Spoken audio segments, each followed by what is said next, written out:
I'm Blake Johnson. You're watching 7's 4:30 News live from Perth. Coming up, a fast food worker held hostage for more than an hour. A Perth taxi driver held up at knife point. I thought he was going to believe me and probably stabbed me. And a road rage attack involving hundreds of motorcyclists. A fast food worker was held hostage for more than an hour overnight as two men robbed the store.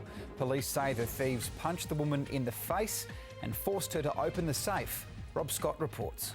A teenage boy accused of raping a woman at knife point and threatening to kill her remains in custody this afternoon after a brief court appearance. The 16-year-old didn't apply for bail and was not required to enter a plea when he fronted the Perth Children's Court charged with sexual penetration without consent. A Perth taxi driver has spoken about his terrifying ordeal as he was held up at knife point and then robbed. Tracy Moran has the details. The opposition wants the state government to slash the royalties for Region's budget by $100 million and use the money to pay for an extra story on Perth's new children's hospital. Doctors say we need an extra 100 beds to cope with the growing population. Jessica van der End reports. Still to come on 7's 4:30 News, will taking vitamin C keep colds at bay? And a violent road rage attack caught on camera. Now with a look at what's coming up on Today Tonight, here's Monica Koss. Thanks, Monica. An Australian woman accused of sending nude photographs of herself to a teenage girl in the US has faced court in Tennessee. 31-year-old Rianne Gisberts from Melbourne was arrested at a McDonald's restaurant where she'd allegedly arranged to meet the 17-year-old. Still to come on 7's 4:30 News, meet the 16-year-old Perth girl with menopause. Plus the story behind this famous photo from the Kenyan terror attack.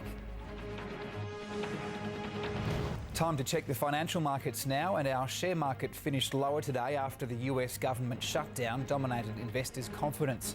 At close, the board was 12 points weaker. One Australian dollar buys almost 94 US cents. A photograph of a tiny girl running to a rescuer in a Nairobi shopping centre has become one of the most famous images from last month's terror attack. Now her family is speaking about their ordeal and how they all got out alive.